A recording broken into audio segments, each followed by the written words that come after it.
Between Vice President Kamala Harris and former President Donald Trump. Their first face-to-face meeting in this presidential election, their first face-to-face meeting ever. A historic race for president upended just weeks ago. President Biden withdrawing after his last debate. Donald Trump now up against a new opponent. The candidates separated by the smallest of margins, essentially tied in the polls nationally and in the key battlegrounds, including right here in Pennsylvania, all still very much in play. The ABC News presidential debate starts right now. This is an ABC News special. The most consequential moment of this campaign. Kamala Harris. Together, we will chart a new way forward. Donald Trump. We will soon be a great nation again. Face to face. Historic. The ABC News presidential debate. Here now, David Muir and Lindsay Davis.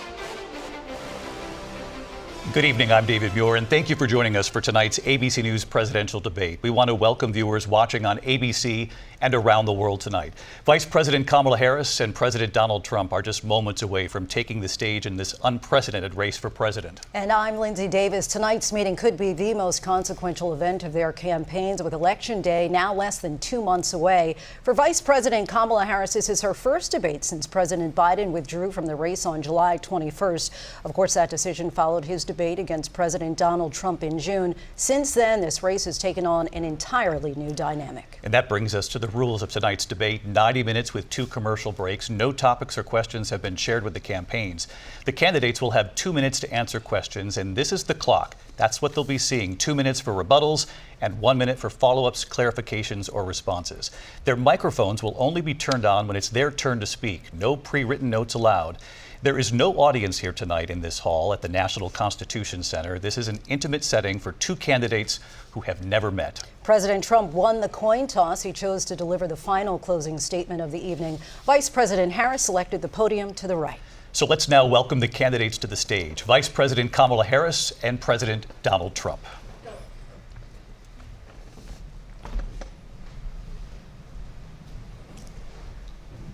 Kamala Harris.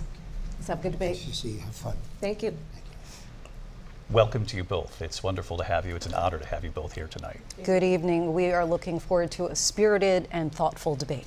So let's get started.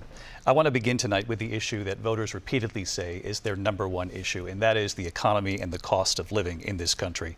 Vice President Harris, you and President Trump were elected 4 years ago, and your opponent on the stage here tonight often asks his supporters, are you better off than you were 4 years ago? When it comes to the economy, do you believe Americans are better off than they were 4 years ago? So I was raised as a middle-class kid, and I am actually the only person on this stage who has a plan that is about lifting up the middle class and working people of America. I believe in the ambition, the aspirations, the dreams of the American people. And that is why I imagine and have actually a plan to build what I call an opportunity economy. Because here's the thing. We know that we have a shortage of homes and housing, and the cost of housing is too expensive for far too many people.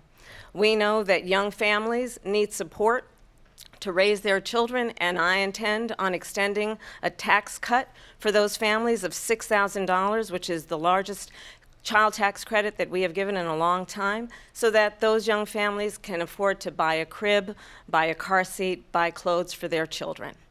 My passion, one of them, is small businesses. My mother raised my sister and me, but there was a woman who helped raise us. We call her our second mother. She was a small business owner. I love our small businesses. My plan is to give a $50,000 tax deduction to start up small businesses, knowing they are part of the backbone of America's economy. My opponent, on the other hand, his plan is to do what he has done before, which is to provide a tax cut for billionaires and big corporations, which will result in $5 trillion to America's deficit. My opponent has a plan that I call the Trump's sales tax, which would be a 20% tax on everyday goods that you rely on to get through the month. Economists have said that Trump sales tax would actually result for middle-class families in about $4,000 more a year, because of his policies and his ideas about what should be the backs of middle-class people paying for tax cuts for billionaires. President Trump, I'll give you 2 minutes. First of all, I have no sales tax. That's an incorrect statement. She knows that. We're doing tariffs on other countries. Other countries are going to finally, after 75 years, pay us back for all that we've done for the world. And the tariff will be substantial in some cases. It took in billions and billions of dollars, as you know, from China. In fact, they never took the tariff off because it was so much money they can't. It would totally destroy everything that they've set out to do. They're taking in billions of dollars from China and other places. They've left the tariffs on. When I had it, I had tariffs, and yet I had no inflation. Look, we've had a terrible economy because inflation has, which is really known as a country buster. It breaks up countries. We have inflation like very few people have ever seen before, probably the worst in our nation's history. We were at 21%, but that's being generous because many things are 50, 60, 70, and 80% higher than they were just a few years ago. This has been a disaster for people, for the middle class, but for every class. On top of that, we have millions of people pouring into our country from prisons and jails, from mental institutions and insane asylums, and they're coming in and they're taking jobs that are occupied right now by African Americans and Hispanics, and also unions. Unions are going to be affected very soon. And you see what's happening. You see what's happening with towns throughout the United States. You look at Springfield, Ohio. You look at Aurora in Colorado. They are taking over the towns. They're taking over buildings. They're going in violently. These are the people that Xi and Biden led into our country, and they're destroying our country. They're dangerous. They're at the highest level of criminality, and we have to get them out. We have to get them out fast. I created one of the greatest economies in the history of our country. I'll do it again and even better. We are going to get to immigration and border security during this debate, but I would like to let Vice President Harris respond on the economy here. Well, I would love to. Let's talk about what Donald Trump left us. Donald Trump left us the worst unemployment since the Great Depression. Donald Trump left us the worst public health epidemic in a century. Donald Trump left us the worst attack on our democracy since the Civil War. And what we have done is clean up Donald Trump's mess. What we have done and what I intend to do is build on what we know are the aspirations and the hopes of the American people. But I'm going to tell you all in this debate tonight, you're going to hear from the same old tired playbook, a bunch of lies, grievances, and name-calling. What you're going to hear tonight is a detailed and dangerous plan called Project 2025 that the former president intends on implementing if he were elected again. I believe very strongly that the American people want a president who understands the importance of bringing us together, knowing we have so much more in common than what separates us. And I pledge to you to be a president for all Americans. President Trump will give you a minute here to respond. Number one, I have nothing to do, as you know, and as she knows better than anyone, I have nothing to do with Project 2025. That's out there. I haven't read it. I don't want to read it purposely. I'm not going to read it. This was a group of people that got together. They came up with some ideas, I guess some good, some bad. But it makes no difference. I have nothing to do. Everybody knows I'm an open book. Everybody knows what I'm going to do. Cut taxes very substantially and create a great economy like I did before. We had the greatest economy. We got hit with a pandemic. And the pandemic was not since 1917, where 100 million people died, has there been anything like it. We did a phenomenal job with the pandemic. We handed them over a country where the economy and where the stock market was higher than it was before the pandemic came in. Nobody's ever seen anything like it. We made ventilators for the entire world. We got gowns, we got masks, we did things that nobody thought possible. And people give me credit for rebuilding the military. They give me credit for a lot of things, but not enough credit for the great job we did with the pandemic. But the only jobs they got were bounce back jobs. These were jobs bounced back, and it bounced back and it went to their benefit. But I was the one that created them. They know it, and so does everybody else. Vice President Harris, I'll let you respond. So Donald Trump has no plan for you. And when you look at his economic plan, it's all about tax breaks for the richest people. I am offering what I describe as an opportunity economy, and the best economists in our country, if not the world, have reviewed our relative plans for the future of America. What Goldman Sachs has said is that Donald Trump's plan would make the economy worse, mine would strengthen the economy. What the Wharton School has said is Donald Trump's plan would actually explode the deficit. 16 Nobel laureates have described his economic plan as something that would increase inflation and by the middle of next year would invite a recession. You just have to look at where we are and where we stand on the issues. And I'd invite you to know that Donald Trump actually has no plan for you because he is more interested in defending himself than he is in looking out for you. That's just a soundbite. They gave her that to say. Look, I went to the Wharton School of Finance, and many of those professors, the top professors, think my plan is a brilliant plan. It's a great plan. It's a plan that's going to bring up our worth, our value as a country. It's going to make people want to be able to go and work and create jobs and create a lot of good, solid money for our country. And just to finish off, she doesn't have a plan. She copied Biden's plan, and it's like 4 sentences, like run, spot, run. 4 sentences that are just, oh, we'll try and lower taxes. She doesn't have a plan. Take a look at her plan. She doesn't have a plan. Mr. President, I do want to drill down on something you both brought up. The Vice President brought up your tariffs. You responded, and let's drill down on this because your plan is what she calls is essentially a national sales tax. Your proposal calls for tariffs, as you pointed out here, on foreign imports across the board. You recently said that you might double your plan, imposing tariffs up to 20% on goods coming into this country. As you know, many economists say that with tariffs at that level, costs are then passed on to the consumer. Vice President Harris has argued it'll mean higher prices on gas, food, clothing, medication, arguing it costs the typical family nearly $4,000 a year. Do you believe Americans can afford higher prices because of tariffs? They're not going to have higher prices. What's going to have and who's going to have higher prices is China and all of the countries that have been ripping us off for years. I was the only president ever. China was paying us hundreds of billions of dollars, and so were other countries. And, you know, if she doesn't like them, they should have gone out and they should have immediately cut the tariffs. But those tariffs are there 3.5 years now under their administration. We are going to take in billions of dollars, hundreds of billions of dollars. I had no inflation, virtually no inflation. They had the highest inflation perhaps in the history of our country because I've never seen a worse period of time. People can't go out and buy cereal or bacon or eggs or anything else. The people of our country are absolutely dying with what they've done.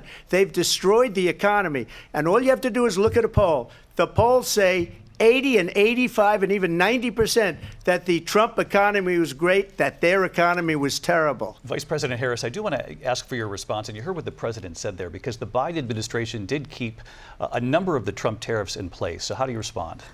Well, let's be clear that the Trump administration resulted in a trade deficit, one of the highest we've ever seen in the history of America. He invited trade wars. You want to talk about his deal with China? What he ended up doing is under Donald Trump's presidency, he ended up selling American chips to China to help them improve and modernize their military, basically sold us out, when a policy about China should be in making sure the United States of America wins the competition for the 21st century, which means focusing on the details of what that requires, focusing on relationships with our allies, focusing on investing in American-based technology so that we win the race on AI, on quantum computing, focusing on what we need to do to support America's workforce so that we don't end up having, on the short end of the stick, in terms of workers' rights. But what Donald Trump did, let's talk about this, with COVID, is he actually thanked President Xi for what he did during COVID. Look at his tweet. Thank you, President Xi, exclamation point, when we know that Xi was responsible for lacking and not giving us transparency about the origins of COVID. President Trump, I'll let you respond. First of all, they bought their chips from Taiwan. We hardly make chips anymore because of philosophies like they have and policies like they have. I don't say her because she has no policy. Everything that she believed 3 years ago and 4 years ago is out the window. She's going to my philosophy now. In fact, I was going to send her a MAGA hat. She's gone to my philosophy. But if she ever got elected, she'd change it. And it will be the end of our country. She's a Marxist. Everybody knows she's a Marxist. Her father's a Marxist professor in economics, and he taught her well. But when you look at what she's done to our country, and when you look at these millions and millions of people that are pouring into our country monthly, where it's, I believe, 21 million people, not the 15 that people say, and I think it's a lot higher than the 21. That's bigger than New York State pouring in. And just look at what they're doing to our country. They're criminals. Many of these people coming in are criminals. And that's bad for our economy, too. You know, you mentioned before, we'll talk about immigration later. Well, bad immigration is the worst thing that can happen to our economy. They have, and she has, destroyed our country with policy that's insane. Almost policy that you'd say they have to hate our country. President Trump, thank you. Lindsay? I want to turn to the issue of abortion. President Trump, you've often touted that you were able to kill Roe v. Wade. Last year, you said that you were proud to be the most pro-life president in American history. Then last month, you said that your administration would be great for women and their reproductive rights. In your home state of Florida, you surprised many with regard to your 6-week abortion ban, because you initially had said that it was too short. And you said, quote, I'm going to be voting that we need more than 6 weeks. But then the very next day, you reversed course and said you would vote to support the 6-week ban. Vice President Harris says that women shouldn't trust you on the issue of abortion because you've changed your position so many times. Therefore, why should they trust you? Well, the reason I'm doing that vote is because the plan is, as you know, the vote is, they have abortion in the 9th month. They even have, and you can look at the governor of West Virginia, the previous governor of West Virginia, not the current governor, who's doing an excellent job, but the governor before, he said the baby will be born and we will decide what to do with the baby. In other words, we'll execute the baby. And that's why I did that, because that predominates, because they're radical. The Democrats are radical in that. And her vice presidential pick, which I think was a horrible pick, by the way, for our country, because he is really out of it. But her vice presidential pick says abortion in the 9th month is absolutely fine. He also says execution after birth. It's execution, no longer abortion, because the baby is born, is okay. And that's not okay with me, hence the vote. But what I did is something for 52 years. They've been trying to get Roe v. Wade into the states. And through the genius and heart and strength of 6 Supreme Court justices, we were able to do that. Now, I believe in the exceptions for rape, incest, and life of the mother. I believe strongly in it. Ronald Reagan did also. 85% of Republicans do. Exceptions. Very important. But we were able to get it, and now states are voting on it. And for the first time, you're going to see, look, this is an issue that's torn our country apart for 52 years. Every legal scholar, every Democrat, every Republican, liberal, conservative, they all wanted this issue to be brought back to the states where the people could vote. And that's what happened. Now, Ohio, the vote was somewhat liberal. Kansas, the vote was somewhat liberal, much more liberal than people would have thought. But each individual state is voting. It's the vote of the people now. It's not tied up in the federal government. I did a great service in doing it. It took courage to do it. And the Supreme Court had great courage in doing it. And I give tremendous credit to those 6 justices. There is no state in this country where it is legal to kill a baby after it's born. Madam Vice President, I want to get your response to President Trump. Well, as I said, you're going to hear a bunch of lies, and that's not actually a surprising fact. Let's understand how we got here. Donald Trump hand-selected 3 members of the United States Supreme Court with the intention that they would undo the protections of Roe v. Wade. And they did exactly as he intended. And now in over 20 states, there are Trump abortion bans, which make it criminal for a doctor or nurse to provide health care. In one state, it provides prison for life. Trump abortion bans that make no exception even for rape and incest, which understand what that means. A survivor of a crime of violation to their body does not have the right to make a decision about what happens to their body next. That is immoral. And one does not have to abandon their faith or deeply held beliefs to agree. The government, and Donald Trump certainly, should not be telling a woman what to do with her body. I have talked with women around our country. You want to talk about this is what people wanted? Pregnant women who want to carry a pregnancy to term, suffering from a miscarriage, being denied care in an emergency room because the healthcare providers are afraid they might go to jail, and she's bleeding out in a car in the parking lot? She didn't want that. Her husband didn't want that. A 12 or 13-year-old survivor of incest being forced to carry a pregnancy to term? They don't want that. And I pledge to you, when Congress passes a bill to put back in place the protections of Roe v. Wade, as President of the United States, I will proudly sign it into law. But understand, if Donald Trump were to be reelected, he will sign a national abortion ban. Understand, in his Project 2025, there would be a national abortion, a monitor that would be monitoring your pregnancies, your miscarriages. I think the American people believe that certain freedoms, in particular the freedom to make decisions about one's own body, should not be made by the government. Thank you, Vice President Harris. Well, there she goes again. It's a lie. I'm not signing a ban, and there's no reason to sign a ban because we've gotten what everybody wanted. Democrats, Republicans, and everybody else, and every legal scholar wanted it to be brought back into the states, and the states are voting. And it may take a little time, but for 52 years, this issue has torn our country apart, and they've wanted it back in the states. And I did something that nobody thought was possible. The states are now voting. What she says is an absolute lie. And as far as the abortion ban, no, I'm not in favor of abortion ban, but it doesn't matter because this issue has now been taken over by the states. Would you veto a national abortion ban if it came Well, to I your won't desk? have to because, again, two things. Number one, she said she'll go back to Congress. She'll never get the vote. It's impossible for her to get the vote, especially now with the 50-50, and essentially 50-50 in both Senate and the House. She's not going to get the vote. She can't get the vote. She won't even come close to it. So it's just talk. You know what it reminds me of? When they said they're going to get student loans terminated, and it ended up being a total catastrophe. The student loans, and then her, I think probably her boss, if you call him a boss, he spends all his time on the beach.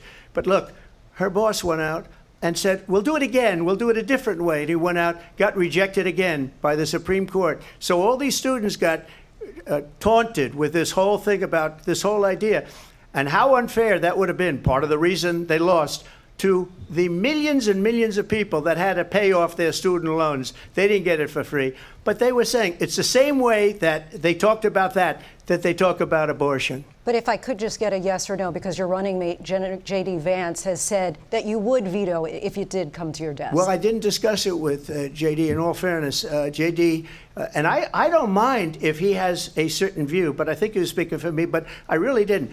Look, we don't have to discuss it because she'd never be able to get it, just like she couldn't get student loans. They couldn't get student loans. They didn't even come close to getting student loans. They taunted young people and a lot of other people that had loans. They can never get this approved. So it doesn't matter what she says about going to Congress. Well, wonderful. Let's go to Congress. Do it. But the fact is that for years they wanted to get it out of Congress and out of the federal government, and we did something that everybody said couldn't be done. And now you have a vote of the people on abortion. Vice President Harris, I want to give you your time to respond, but I do want to ask, would you support any restrictions on a woman's right to an abortion? I absolutely support reinstating the protections of Roe v. Wade. And as you rightly mentioned, nowhere in America is a woman carrying a pregnancy to term and asking for an abortion. That is not happening. It's insulting to the women of America. And understand what has been happening under Donald Trump's abortion bans. Couples who pray and dream of having a family are being denied IVF treatments. What is happening in our country? Working people, working women who are working 1 or 2 jobs, who can barely afford childcare as it is, have to travel to another state to get on a plane sitting next to strangers to go and get the health care she needs. Barely can afford to do it, and what you are putting her through is unconscionable. And the people of America have not, the majority of Americans believe in a woman's right to make decisions about her own body. And that is why in every state where this issue has been on the ballot, in red and blue states both, the people of America have voted for freedom. Vice President Harris, Excuse me, I thank have you. to respond. Another lie. It's another lie. I have been a leader on IVF, which is fertilization. The IVF, I have been a leader. In fact, when they got a very negative decision on IVF from the Alabama courts, I saw the people of Alabama and the legislature 2 days later voted it in. I've been a leader on it. They know that, and everybody else knows it. I have been a leader on fertilization, IVF. And the other thing, you should ask, will she allow abortion in the 8th month, 9th month, 7th month? Come on. Okay, would you do that? Why don't you ask her that Why question? don't you That's answer the the problem. question, would you Because veto? under Roe v. Wade, Answer the question, would you veto? you could do abortions in the 7th month, the 8th month, the 9th That's month, not true. and probably after birth. Just look at the governor, former governor of Virginia. The governor of Virginia said, we put the baby aside and then we determine what we want to do with the baby. President Trump, thank you. We're going to turn now to immigration and border security. We know it's an issue that's important to Republicans, Democrats, voters across the board in this country. Vice President Harris, you were tasked by President Biden with getting to the root causes of migration from Central America. We know that illegal border crossings reached a record high in the Biden administration. This past June, President Biden imposed tough new asylum restrictions. We know the numbers since then have dropped significantly. But my question to you tonight is, why did the administration wait until 6 months before the election to act? And would you have done anything differently from President Biden on this? So I'm the only person on this stage who has prosecuted transnational criminal organizations for the trafficking of guns, drugs, and human beings. And let me say that the United States Congress, including some of the most conservative members of the United States Senate, came up with a border security bill which I supported. And that bill would have put 1,500 more border agents on the border to help those folks who are working there right now overtime, trying to do their job. It would have allowed us to stem the flow of fentanyl coming into the United States. I know there are so many families watching tonight who have been personally affected by the surge of fentanyl in our country. That bill would have put more resources to allow us to prosecute transnational criminal organizations for trafficking in guns, drugs, and human beings. But you know what happened to that bill? Donald Trump got on the phone, called up some folks in Congress, and said, kill the bill. And you know why? Because he'd prefer to run on a problem instead of fixing a problem. And understand, this comes at a time where the people of our country actually need a leader who engages in solutions, who actually addresses the problems at hand. But what we have in the former president is someone who would prefer to run on a problem instead of fixing a problem. And I'll tell you something, he's going to talk about immigration a lot tonight, even when it's not the subject that is being raised. And I'm going to actually do something really unusual, and I'm going to invite you to attend one of Donald Trump's rallies, because it's a really interesting thing to watch. You will see during the course of his rallies, he talks about fictional characters like Hannibal Lecter. He will talk about windmills cause cancer. And what you will also notice is that people start leaving his rallies early out of exhaustion and boredom. And I will tell you, the one thing you will not hear him talk about is you. You will not hear him talk about your needs, your dreams, and your desires. And I'll tell you, I believe you deserve a president who actually puts you first, and I pledge to you that I will. Vice President Harris, thank you. President Trump, on that point, I want to get your response. Well, I would like to respond. Let me just ask, though, why did you try to kill that bill, and successfully so, that would have put thousands of additional agents and officers on the border? First, let me respond as to the Please. rallies. She said people start leaving. People don't go to her rallies. There's no reason to go. And the people that do go, she's bussing them in and paying them to be there, and then showing them in a different light. So she can't talk about that. People don't leave my rallies. We have the biggest rallies, the most incredible rallies in the history of politics. That's because people want to take their country back. Our country is being lost. We're a failing nation. And it happened 3.5 years ago. And what's going on here, you're going to end up in World War III, just to go into another subject. What they have done to our country by allowing these millions and millions of people to come into our country, and look at what's happening to the towns all over the United States. And a lot of towns don't want to talk. It's not going to be Aurora or Springfield. A lot of towns don't want to talk about it because they're so embarrassed by it. In Springfield, they're eating the dogs, the people that came in. They're eating the cats. They're eating the pets of the people that live there. And this is what's happening in our country, and it's a shame. As far as rallies are concerned, as far as the reason they go is they like what I say. They want to bring our country back. They want to make America great again. It's a very simple phrase, make America great again. She's destroying this country, and if she becomes president, this country doesn't have a chance of success. Not only success, we'll end up being Venezuela on steroids.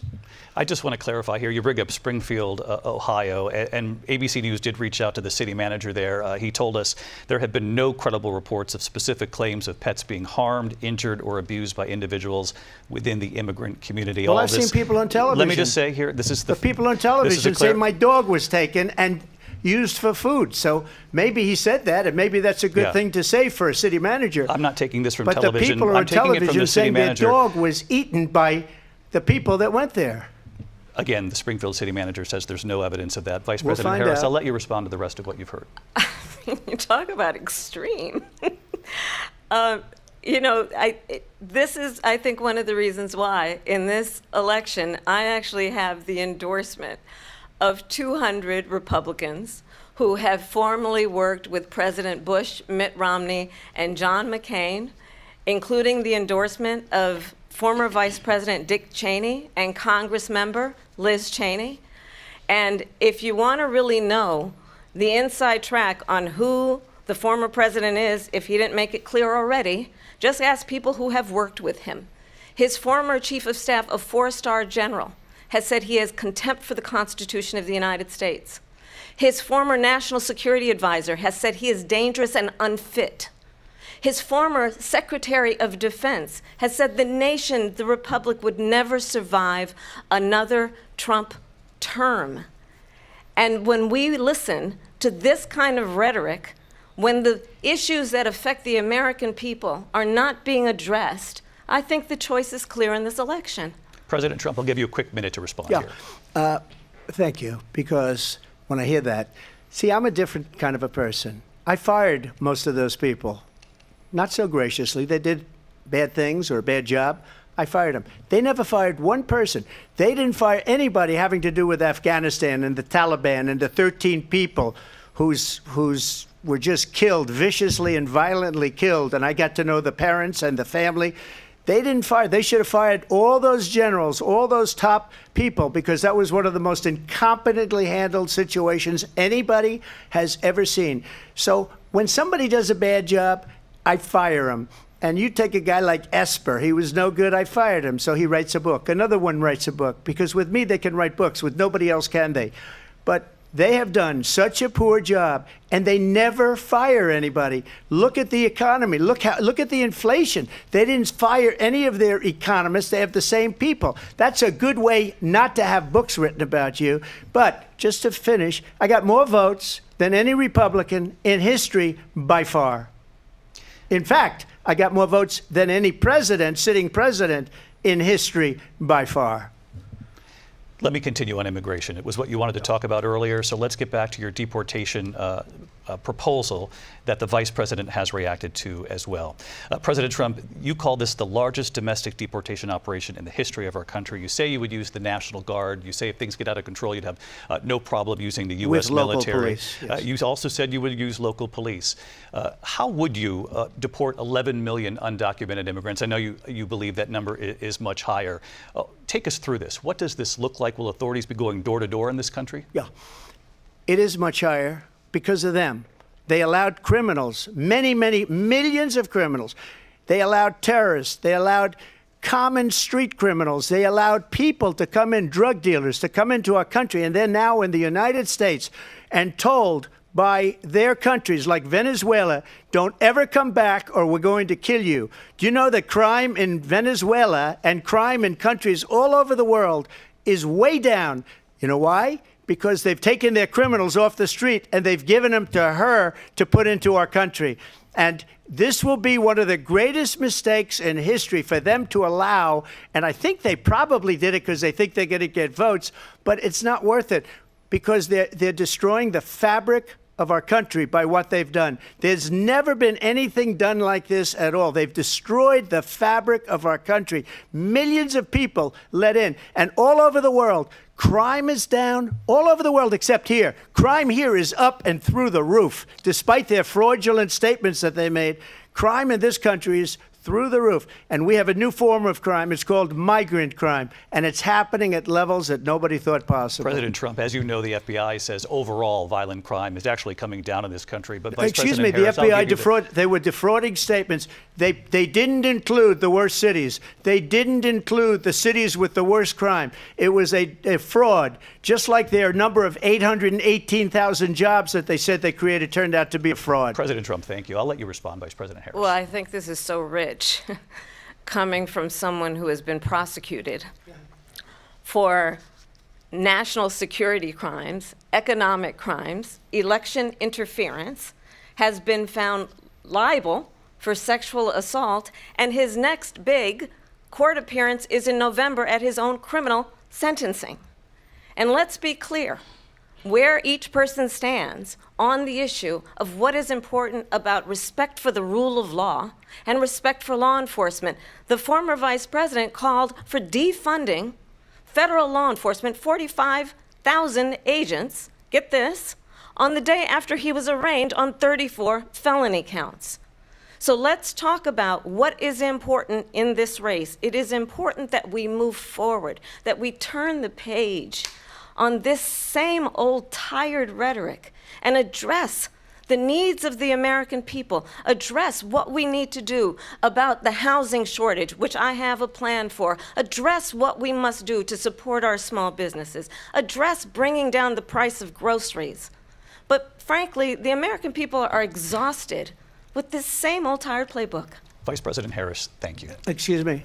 Every one of those cases was started by them against their political opponent. And I'm winning most of them, and I will win the rest on appeal. And you saw that with the decision that came down just recently from the Supreme Court. I'm winning most of them. But those are cases, it's called weaponization. Never happened in this country. They weaponized the Justice Department. Every one of those cases was involved with the DOJ, from Atlanta and Fani Willis to the Attorney General of New York and the DA in New York. Every one of those cases. And then they say, oh, he's a criminal. They're the ones that made them go after me. By the way, Joe Biden was found essentially guilty on the documents case. And what happened in my documents case? They said, oh, that's the toughest of them all. A complete and total victory. 2 months ago, it was thrown out. It's weaponization, and they used it, and it's never happened in this country. They used it to try and win an election. They're fake cases. President Trump, thank you. A really quick response here, Vice President Harris, on this notion of weaponization of the Justice Department. Well, let's talk about extreme and understand the context in which this election in 2024 is taking place. The United States Supreme Court recently ruled that the former president would essentially be immune from any misconduct if he were to enter the White House again. Understand, this is someone who has openly said he would terminate, I'm quoting, terminate the Constitution of the United States, that he would weaponize the Department of Justice against his political enemies. Someone who has openly expressed disdain for members of our military. Understand what it would mean if Donald Trump were back in the White House with no guardrails, because certainly we know now the court won't stop him. We know J.D. Vance is not going to stop him. It's up to the American people Vice President to stop Harris, him. thank you. Lindsay? Vice President Harris, in your last run for president.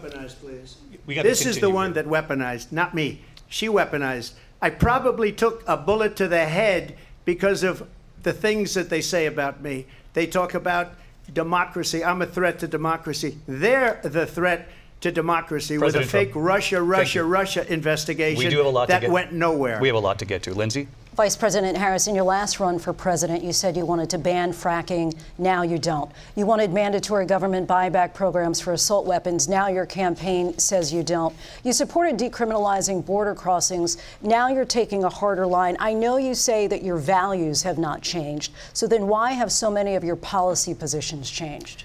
So my values have not changed, and I'm going to discuss every at least every point that you've made. But in particular, let's talk about fracking because we're here in Pennsylvania. I made that very clear in 2020. I will not ban fracking. I have not banned fracking as Vice President of the United States. And in fact, I was the tie-breaking vote on the Inflation Reduction Act, which opened new leases for fracking.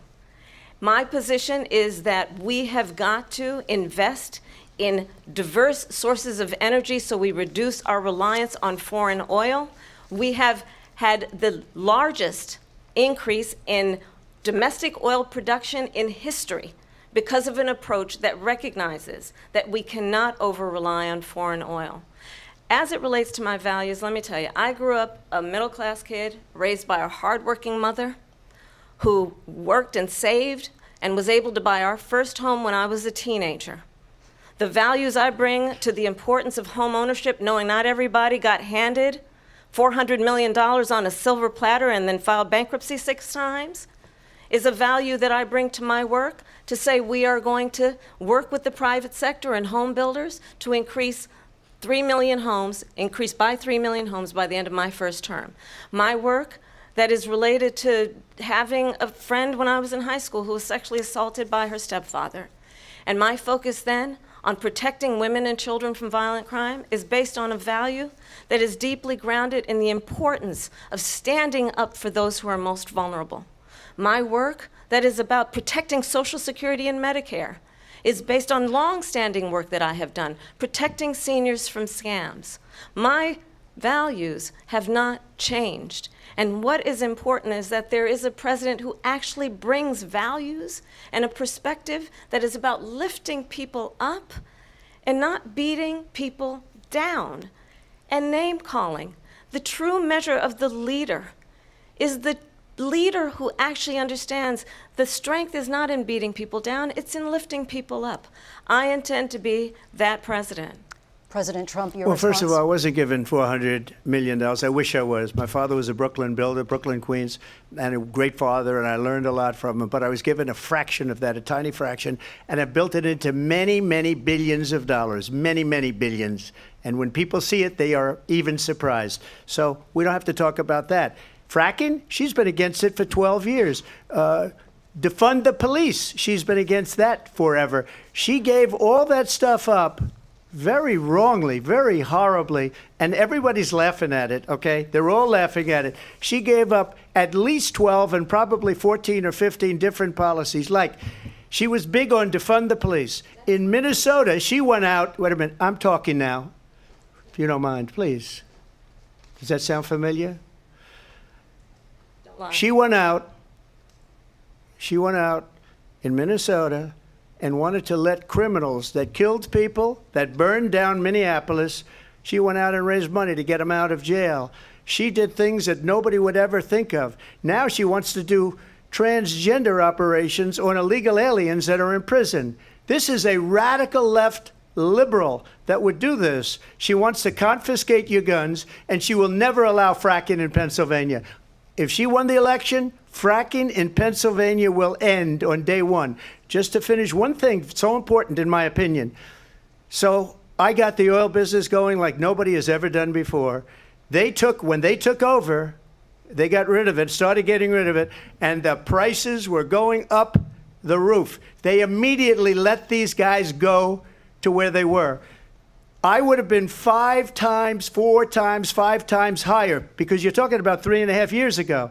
They got it up to where I was because they had no choice, because the prices of energy were quadrupling and doubling. You saw what happened to gasoline. So they said, let's go back to Trump. But if she won the election, the day after that election, they'll go back to destroying our country, and oil will be dead, fossil fuel will be dead, we'll go back to windmills, and we'll go back to solar, where they need a whole desert to get some energy to come out. You ever see a solar plant? By the way, I'm a big fan of solar, but they take 400, 500 acres of desert President soil. Trump, we have a These lot are of not good issues things that we for the have to get to. environment, We're as she out of time. understands. Thank you. Lindsay, thank you. We have an election in just 56 days. And I want to talk about the peaceful transfer of power, which, of course, we all know is a cornerstone of our democracy, and the role of a president in a moment of crisis. Mr. President, on January 6th, you told your supporters to march to the Capitol. You said you would be right there with them. The country and the world saw what played out at the Capitol that day, the officers coming under attack. Aides in the West Wing say you watched it unfold on television off the Oval Office. You did send out tweets, but it was more than 2 hours before you sent out that video message telling your supporters to go home. Is there anything you regret about what you did on that day? You just said a thing that isn't covered. Peacefully and patriotically, I said during my speech, not later on. Peacefully and patriotically. And nobody on the other side was killed. Ashley Babbitt was shot by an out-of-control police officer that should have never, ever shot her. It's a disgrace. But we didn't do this group of people that have been treated so badly. I ask, what about all the people that are pouring into our country and killing people that she allowed to pour in? She was the border czar, remember that. She was the border czar. She doesn't want to be called the border czar because she's embarrassed by the border. In fact, she said at the beginning, well, I'm surprised you're not talking about the border yet. That's because she knows what a bad job they've done. What about those people? When are they going to be prosecuted? When are these people from countries all over the world, not just South America? They're coming in from all over the world, David, all over the world, and crime rates are down all over the world because of it. But let me just ask you, David, when are those people going to be prosecuted? When are the people that burned down Minneapolis going to be prosecuted? Or in Seattle, they went into Seattle, they took over a big percentage of the city of Seattle. When are those people going to be prosecuted? But let me just ask you. You might ask her that question. You were the president. You were watching it unfold on television. It's a very simple question as we move forward toward another election. Is there anything you regret about what you did on that day? Yes or no? I had nothing to do with that other than they asked me to make a speech. I showed up for a speech. I said, I think it's going to be big. I went to Nancy Pelosi and the mayor of Washington, D.C., and the mayor put it back in writing, as you know. I said, you know, this is going to be a very big rally or whatever you want to call it. And again, it wasn't done by me. It was done by others. I said, I'd like to give you 10,000 National Guard or soldiers. They rejected me. Nancy Pelosi rejected me. It was just 2 weeks ago, her daughter has a tape of her saying she is fully responsible for what happened. They want to get rid of that tape. It would have never happened if Nancy Pelosi and the mayor of Washington did their jobs. I wasn't responsible for security. Nancy Pelosi was responsible. She didn't do her job. The question was about you as president, not about former Speaker Pelosi, but I do want Vice President Harris to respond here. I was at the Capitol on January 6th. I was the vice president-elect. I was also an acting senator. I was there. And on that day, the President of the United States incited a violent mob to attack our nation's capital, to desecrate our nation's capital. On that day, 140 law enforcement officers were injured, and some died. And understand, the former president has been indicted and impeached for exactly that reason. But this is not an isolated situation. Let's remember Charlottesville, where there was a mob of people carrying tiki torches, spewing anti-Semitic hate. And what did the president then at the time say? There were fine people on each side. Let's remember that when it came to the Proud Boys, a militia, the president said, the former president said, stand back and stand by. So for everyone watching who remembers what January 6th was, I say, we don't have to go back. Let's not go back. We're not going back. It's time to turn the page. And if that was a bridge too far for you, well, there is a place in our campaign for you to stand for country, to stand for our democracy, to stand for rule of law, and to end the chaos, and to end the approach that is about attacking the foundations of our democracy because you don't like the outcome. And be clear on that point. Donald Trump, the candidate, has said in this election there will be a bloodbath if this and the outcome of this election is not to his liking. Let's turn the page on this. Let's not go back.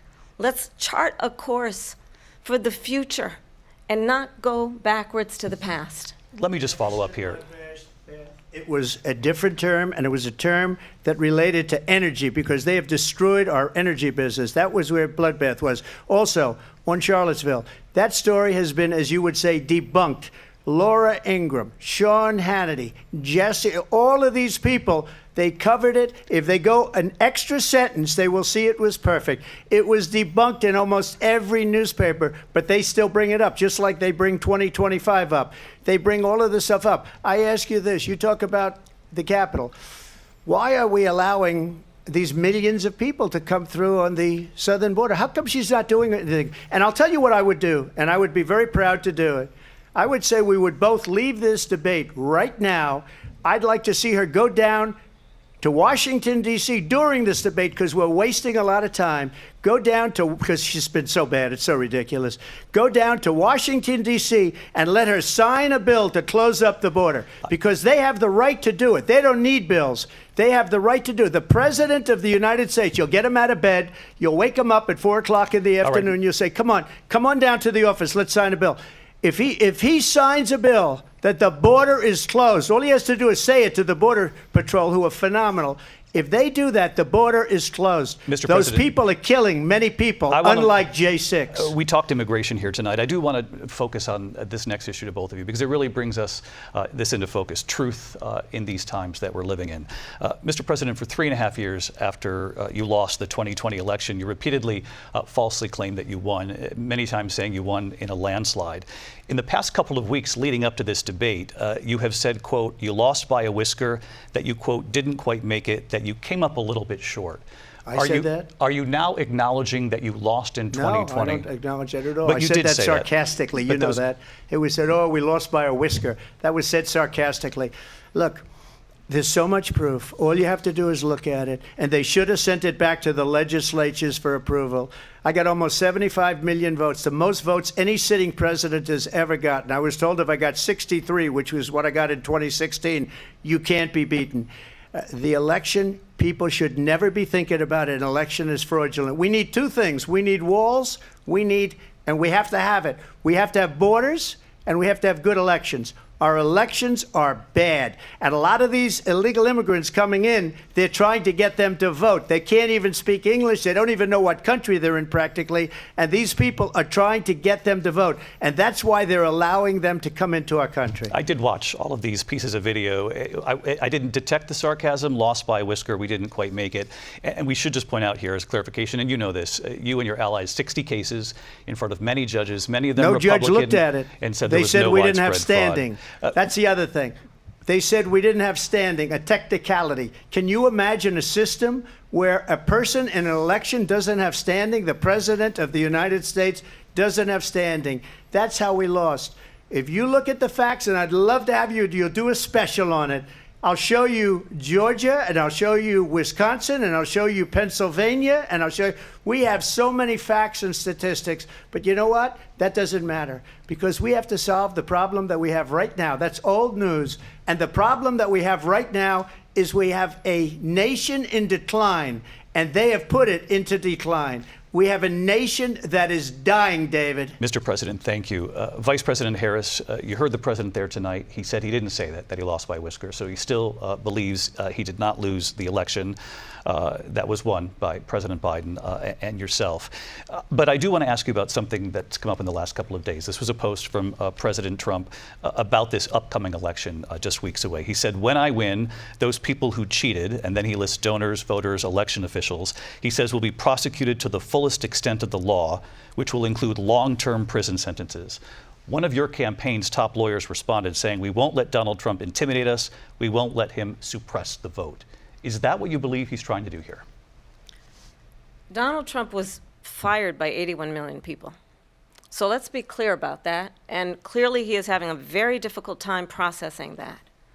But we cannot afford to have a president of the United States who attempts, as he did in the past, to upend the will of the voters in a free and fair election.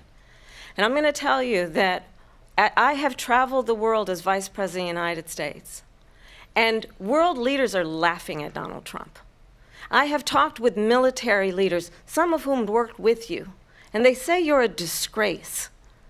And when you then talk in this way in a presidential debate and deny what over and over again are court cases you have lost because you did in fact lose that election, it leads one to believe that perhaps we do not have in the candidate to my right the temperament or the ability to not be confused about fact. That's deeply troubling, and the American people deserve better. I'll give you 1 minute to respond, Mr. President. Let me just say about world leaders. Viktor Orban, one of the most respected men, they call him a strong man. He's a tough person, smart. Prime Minister of Hungary. They said, why is the whole world blowing up? 3 years ago it wasn't. Why is it blowing up? He said, because you need Trump back as president. They were afraid of him. China was afraid, and I don't like to use the word afraid, but I'm just quoting him. China was afraid of him. North Korea was afraid of him. Look at what's going on with North Korea, by the way. He said Russia was afraid of him. I ended the Nord Stream 2 pipeline, and Biden put it back on day one, but he ended the XL pipeline. The XL pipeline in our country, he ended that. But he let the Russians build a pipeline going all over Europe and heading into Germany, the biggest pipeline in the world. Look, Viktor Orban said it. He said the most respected, most feared person is Donald Trump. We had no problems when Trump was president. But when this weak, pathetic man that you saw at a debate just a few months ago, that if he weren't in that debate, he'd be running instead of her. She got no votes. He got 14 million votes. What you did, you talk about a threat to democracy. He got 14 million votes, and they threw him out of office. And you know what? I'll give you a little secret. He hates her. He can't stand her. But he got 14 million votes. They threw him out. She got 0 votes. And when she ran, she was the first one to leave because she failed. And now she's running. I don't understand it, but I'm okay with it because your time is I think up. we're Thank going to you. do very well. We've got a lot more to get to. Turning now Yes. to the Israel-Hamas war and the hostages who are still being held, Americans among them.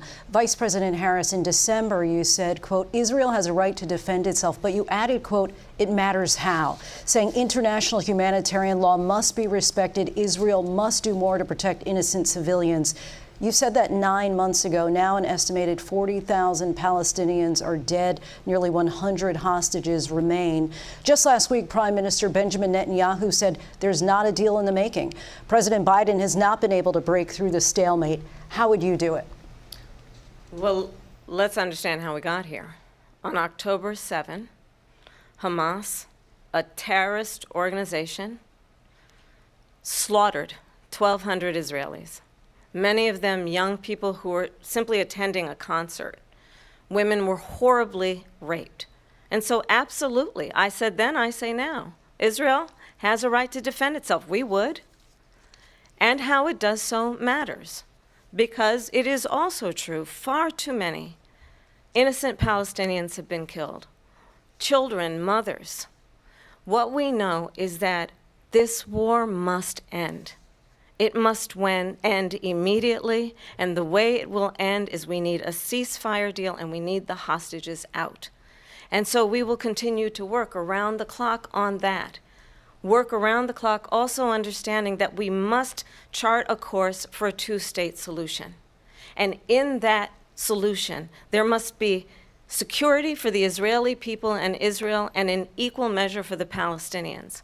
But the one thing I will assure you always, I will always give Israel the ability to defend itself, in particular as it relates to Iran and any threat that Iran and its proxies pose to Israel. But we must have a two-state solution where we can rebuild Gaza, where the Palestinians have security, self-determination, and the dignity they so rightly deserve. President Trump, how would you negotiate with Netanyahu and also Hamas in order to get the hostages out and prevent the killing of more innocent civilians in Gaza? If I were president, it would have never started. If I were president, Russia would have never, ever, I know Putin very well, he would have never, and there was no threat of it either, by the way, for 4 years, have gone into Ukraine and killed millions of people when you add it up, far worse than people understand what's going on over there. But when she mentions about Israel, all of a sudden, She hates Israel. She wouldn't even meet with Netanyahu when he went to Congress to make a very important speech. She refused to be there because she was at a sorority party of hers. She wanted to go to the sorority party. She hates Israel. If she's president, I believe that Israel will not exist within 2 years from now. And I've been pretty good at predictions, and I hope I'm wrong about that one.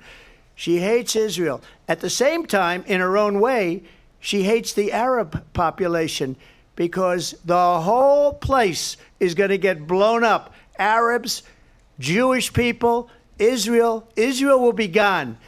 It would have never happened. Iran was broke under Donald Trump.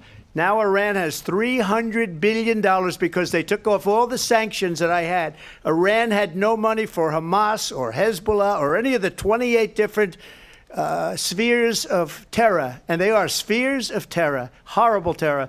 They had no money. It was a big story, and you know it. You covered it very well, actually. They had no money for terror.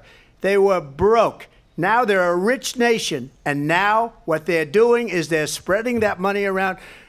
Look at what's happening with the Houthis and Yemen. Look at what's going on in the Middle East. This would have never happened. I will get that settled and fast, and I'll get the war with Ukraine and Russia ended. If I'm president-elect, I'll get it done before even becoming president. Vice President Harris, he says you hate Israel. That's absolutely not true. I have my entire career and life supported Israel and the Israeli people. He knows that. He's trying to, again, divide and distract from the reality, which is it is very well known that Donald Trump is weak and wrong on national security and foreign policy. It is well known that he admires dictators, wants to be a dictator on day one, according to himself. It is well known that he said of Putin that he can do whatever the hell he wants and go into Ukraine. It is well known that he said when Russia went into Ukraine, it was brilliant. It is well known he exchanged love letters with Kim Jong-un. And it is absolutely well known that these dictators and autocrats are rooting for you to be president again because they're so clear. They can manipulate you with flattery and favors. And that is why so many military leaders who you have worked with have told me you are a disgrace.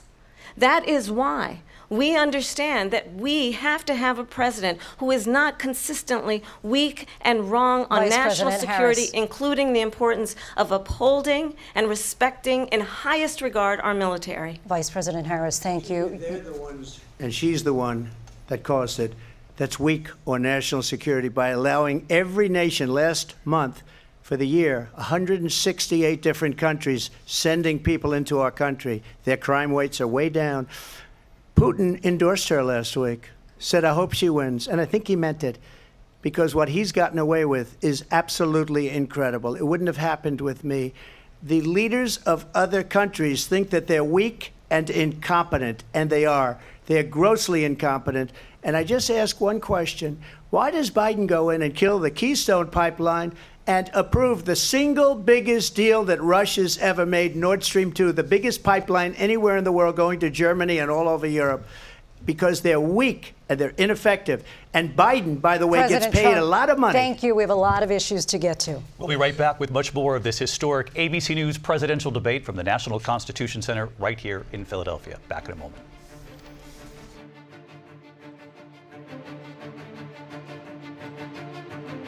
The ABC News presidential debate will continue after this.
Live from the National Constitution Center in Philadelphia, Pennsylvania.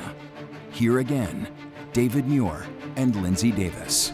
Welcome back to this historic ABC News presidential debate tonight. We're going to continue here, and I want to turn to the war in Ukraine. We're now 2.5 years into this conflict. Mr. President, it has been the position of the Biden administration that we must defend Ukraine from Russia, from Vladimir Putin, to defend their sovereignty, their democracy, that it's in America's best interest to do so, arguing that if Putin wins, he may be emboldened to move even further into other countries. You have said you would solve this war in 24 hours. You said so just before the break tonight.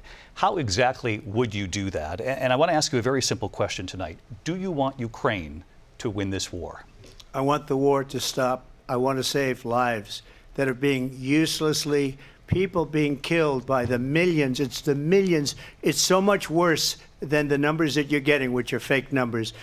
Look, we're in for 250 billion or more, because they don't ask Europe, which is a much bigger beneficiary to getting this thing done than we are.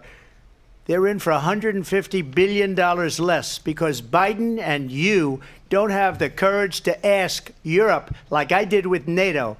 They paid billions and billions, hundreds of billions of dollars when I said, either you pay up or we're not going to protect you anymore. So that's maybe one of the reasons they don't like me as much as they like weak people. But you take a look at what's happening. We're in for 250 to 275 billion. They're into 100 to 150. They should be forced to equalize. With that being said, I want to get the war settled. I know Zelensky very well, and I know Putin very well. I have a good relationship, and they respect your president, okay? They respect me. They don't respect Biden. How would you respect him? Why? For what reason? He hasn't even made a phone call in 2 years to Putin, hasn't spoken to anybody. They don't even try and get it. That is a war that's dying to be settled. I will get it settled before I even become president. If I win, when I'm president-elect, and what I'll do is I'll speak to one, I'll speak to the other, I'll get them together. That war would have never happened. And in fact, when I saw Putin after I left, unfortunately left because our country has gone to hell. But after I left, when I saw him building up soldiers, he did it after I left, I said, oh, he must be negotiating. It must be a good, strong point of negotiation. Well, it wasn't, because Biden had no idea how to talk to him. He had no idea how to stop it. And now you have millions of people dead, and it's only getting worse, and it could lead to World War III. Don't kid yourself, David. We're playing with World War III, and we have a president that we don't even know if he's... Where is our president? We don't even know if he's a president. And just to clarify they here... They threw him out of a campaign like a dog. We don't even know. Is he our president? But we have a president, Mr. President, that doesn't know he's alive. Your time is up. Just to clarify in the question, do you believe it's in the U.S. best interest for Ukraine to win this war, yes or no? I think it's the U.S. best interest to get this war finished and just get it done. All right. Negotiate a deal, because we have to stop all of these human lives from being destroyed. I want to take this to Vice President Harris. I want to get your thoughts on support for Ukraine in this moment, but also, as Commander-in-Chief, if elected, how would you deal with Vladimir Putin, and would it be any different from what we're seeing from President Biden? Well, first of all, it's important to remind the former president, you're not running against Joe Biden, you're running against me. I believe the reason that Donald Trump says that this war would be over within 24 hours is because he would just give it up. And that's not who we are as Americans. Let's understand what happened here. I actually met with Zelensky a few days before Russia invaded, tried through force to change territorial boundaries, to defy one of the most important international rules and norms, which is the importance of sovereignty and territorial integrity. And I met with President Zelensky. I shared with him American intelligence about how he could defend himself. Days later, I went to NATO's eastern flank, to Poland and Romania. And through the work that I and others did, we brought 50 countries together to support Ukraine in its righteous defense. And because of our support, because of the air defense, the ammunition, the artillery, the javelins, the Abrams tanks that we have provided, Ukraine stands as an independent and free country. If Donald Trump were president, Putin would be sitting in Kyiv right now. And understand what that would mean, because Putin's agenda is not just about Ukraine. Understand why the European allies and our NATO allies are so thankful that you are no longer president and that we understand the importance of the greatest military alliance the world has ever known, which is NATO, and what we have done to preserve the ability of Zelensky and the Ukrainians to fight for their independence.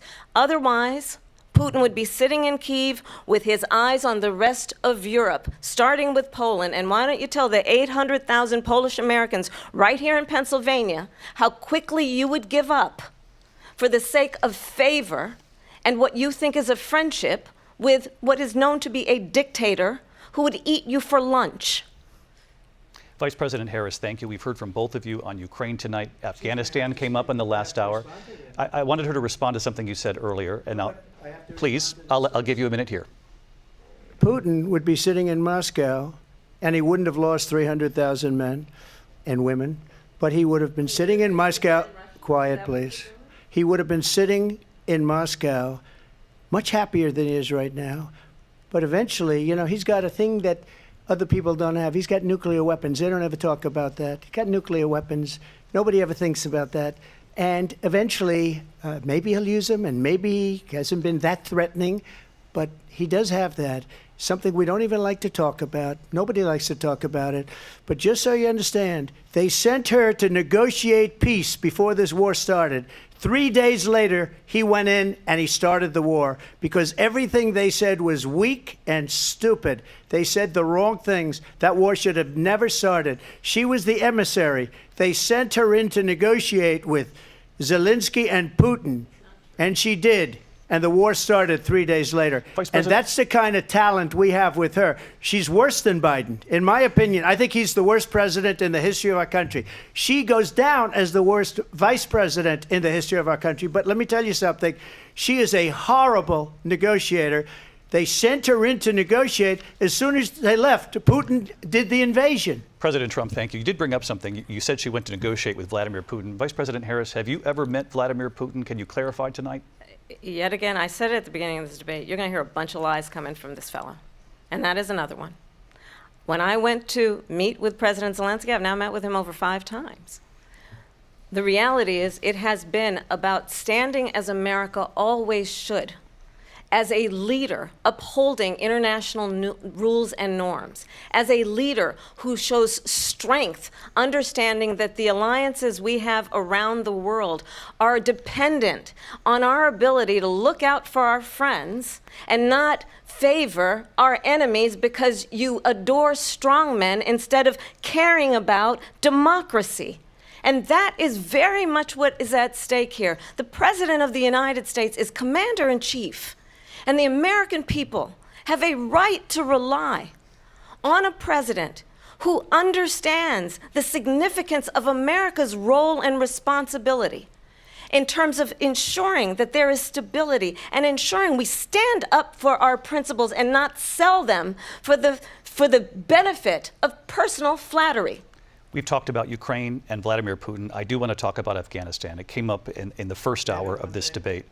I want to move on to Afghanistan. Stoltenberg said Trump did the most amazing thing I've ever seen. He got these countries, the 28 countries at the time, to pay up. He said, I've never seen. He's the head of NATO. He said, I've never seen. For years, we were paying almost all of NATO. We were being ripped off by European nations, both on trade and on NATO.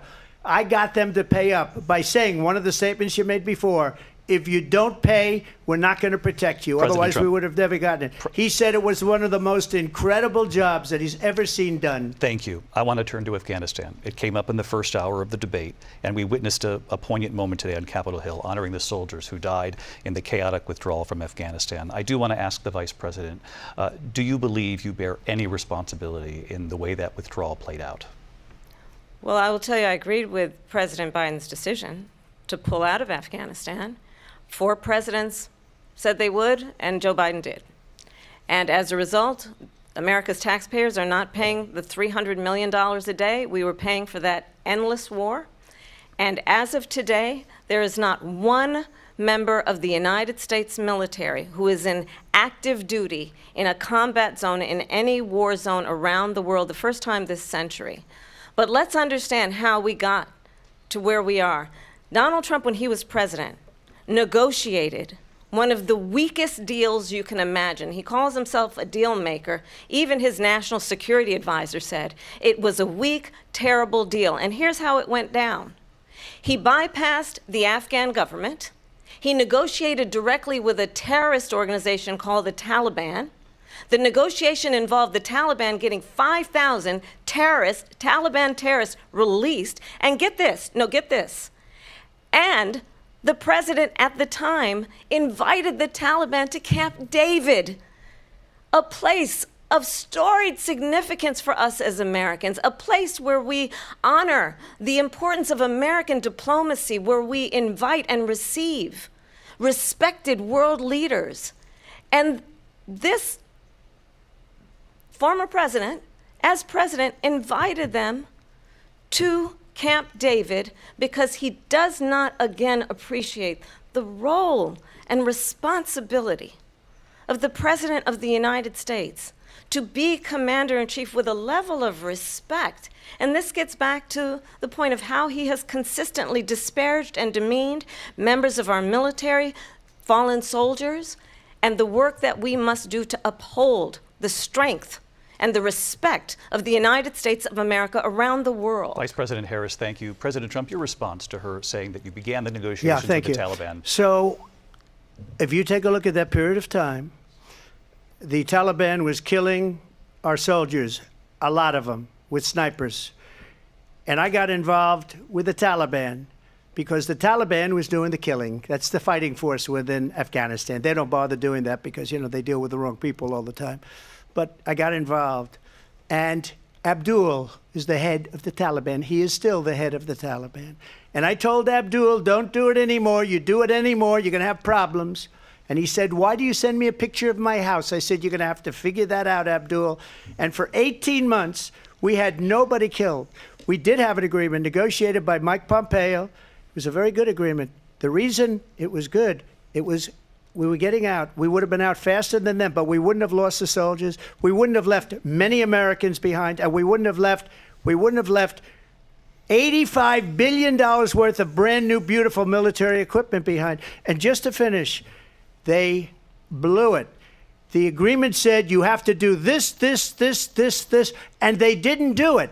The agreement was terminated by us because they didn't do what they were supposed to do. I want to move on. And these people did the worst withdrawal, and in my opinion, the most embarrassing moment in the history of our country. And by the way, that's why Russia attacked Ukraine, because they saw how incompetent she and her boss are.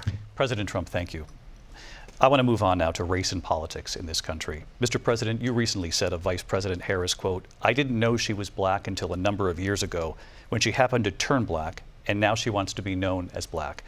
I want to ask a bigger picture question here tonight. Why do you believe it's appropriate to weigh in on the racial identity of your opponent? I don't, and I don't care. I don't care what she is. I don't care. You make a big deal out of something, I couldn't care less. Whatever she wants to be is okay with me. But those were your words, so I'm asking. I don't know. I mean, all I can say is I read where she was not black, that she put out, and I'll say that. And then I read that she was black, and that's okay. Either one was okay with me. That's up to her. That's up to her. Vice President Harris, your thoughts on this? Honestly, I think it's a tragedy that we have someone who wants to be president who has consistently, over the course of his career, attempted to use race to divide the American people. I do believe that the vast majority of us know that we have so much more in common than what separates us, and we don't want this kind of approach that is just constantly trying to divide us, and especially by race. And let's remember how Donald Trump started. He was he owned buildings, and he was investigated because he refused to rent property to black families. Let's remember, this is the same individual who took out a full-page ad in the New York Times calling for the execution of 5 young black and Latino boys who were innocent, the Central Park 5. Took out a full-page ad calling for their execution. This is the same individual who spread birther lies about the first black president of the United States.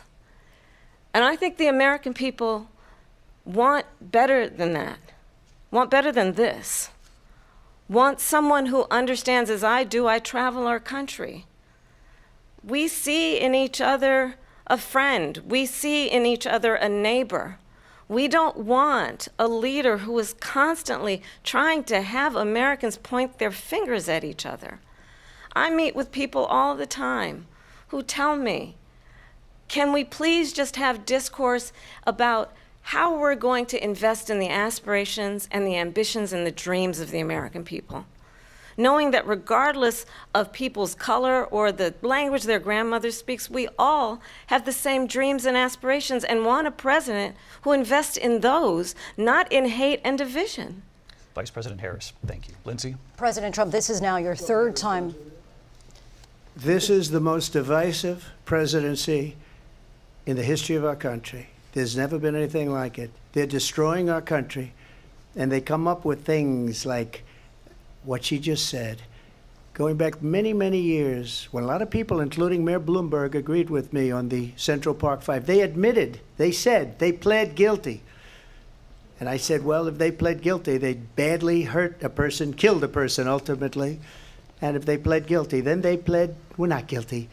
But this is a person that has to stretch back years, 40, 50 years ago, because there's nothing now. I built one of the greatest economies in the history of the world, and I'm going to build it again. It's going to be bigger, better, and stronger.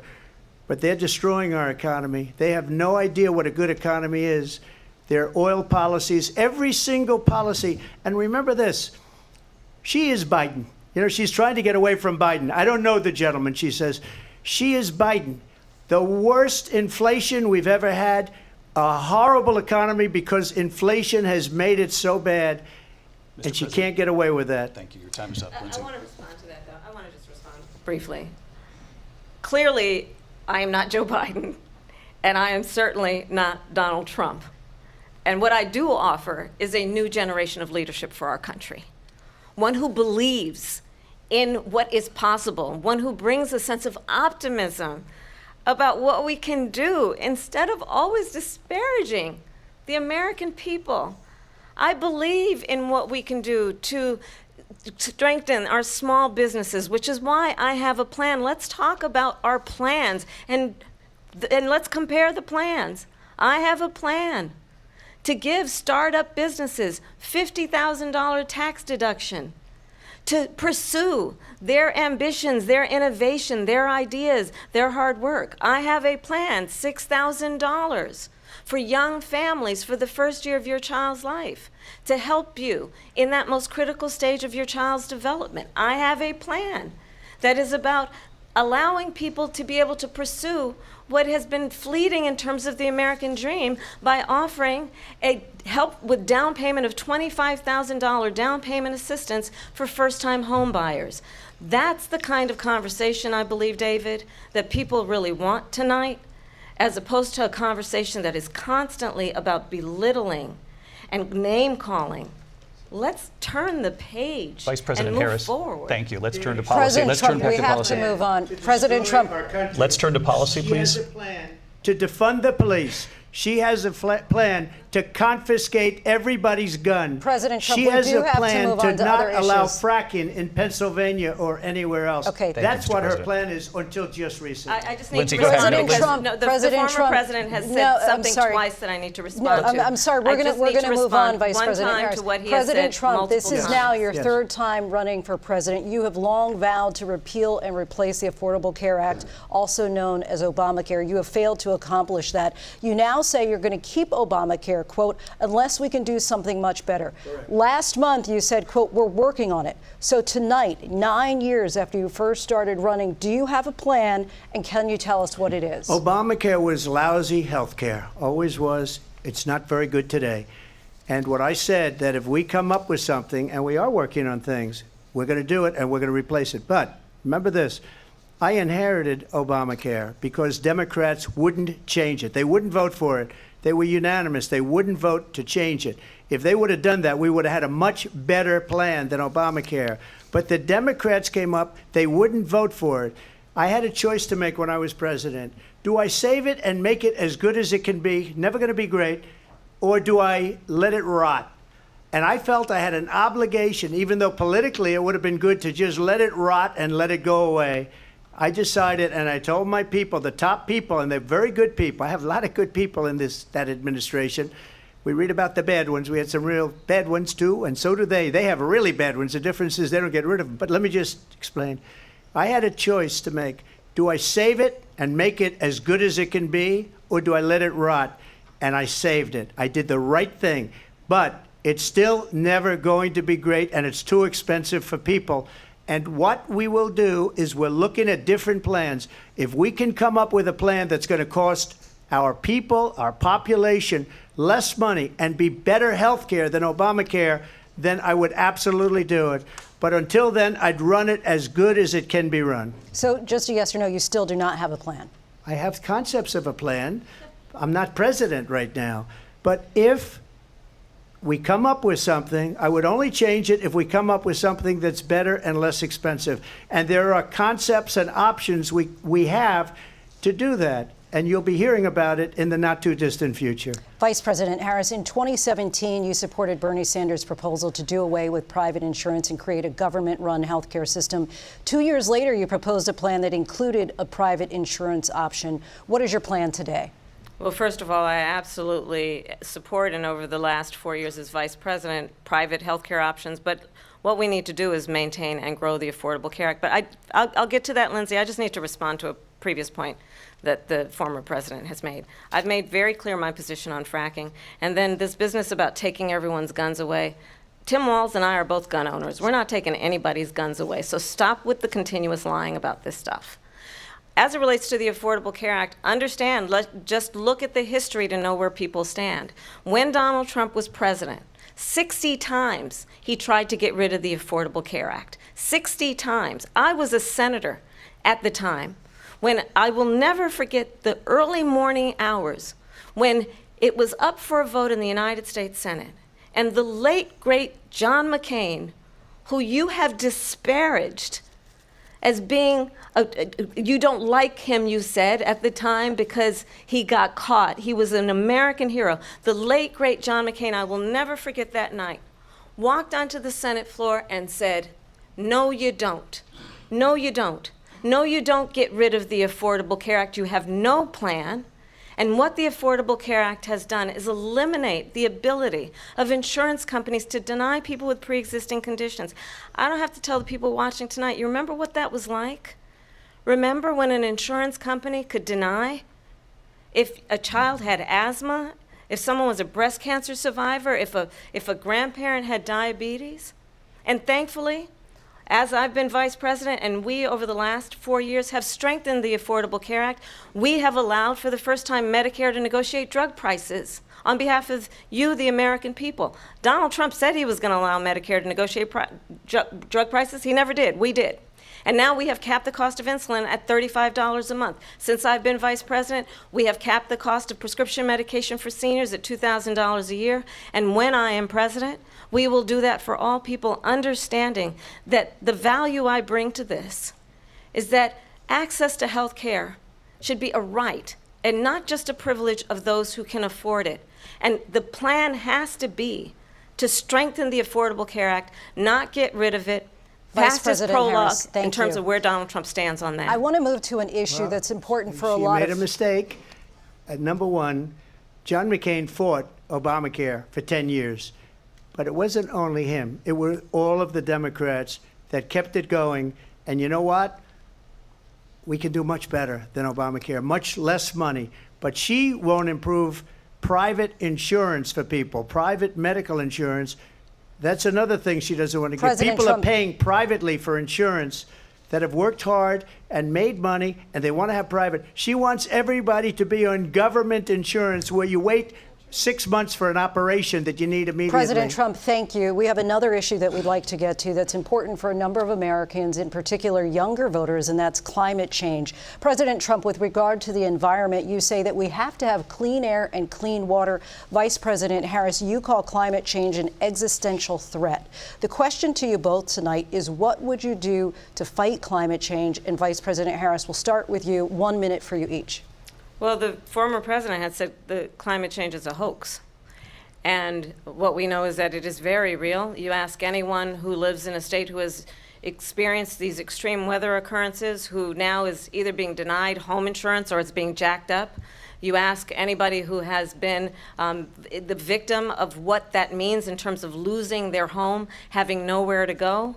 We know that we can actually deal with this issue. The young people of America care deeply about this issue. And I am proud that as vice president over the last 4 years, we have invested $1 trillion in a clean energy economy, while we have also increased domestic gas production to historic levels. We have created over 800,000 new manufacturing jobs while I have been vice president. We have invested in clean energy to the point that we are opening up factories around the world. Donald Trump said he was going to create manufacturing jobs. He lost manufacturing jobs. And I'm also proud to have the endorsement of the United Auto Workers and Shawn Fain, who also know that part of building a clean energy economy includes investing in American-made products, American automobiles. It includes growing what we can do around American manufacturing and opening up auto plants, not closing them like happened under Donald Trump. Vice President Harris, thank you. It didn't happen under Donald Trump. Let me just tell you, they lost 10,000 manufacturing jobs this last month. It's going, they're all leaving.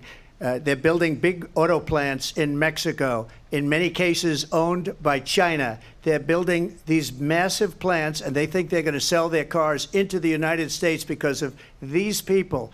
What they have given to China is unbelievable. But we're not going to let that. We'll put tariffs on those cars so they can't come into our country, because they will kill the United Auto Workers and any auto worker, whether it's in Detroit or South Carolina or any other place. What they've done to business and manufacturing in this country is horrible.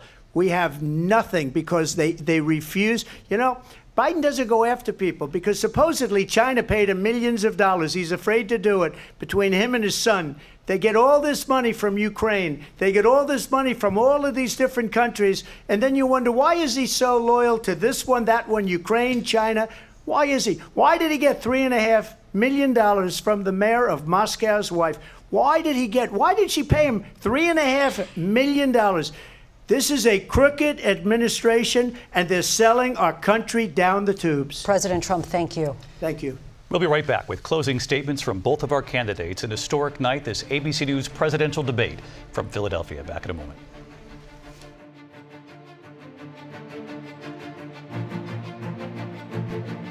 The ABC News presidential debate will continue after this.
live from the National Constitution Center in Philadelphia, Pennsylvania.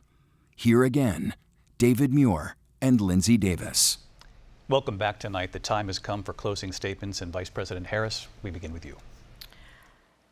So I think you've heard tonight two very different visions for our country. One that is focused on the future, and the other that is focused on the past, and an attempt to take us backward. But we're not going back. And I do believe that the American people know we all have so much more in common than what separates us, and we can chart a new way forward.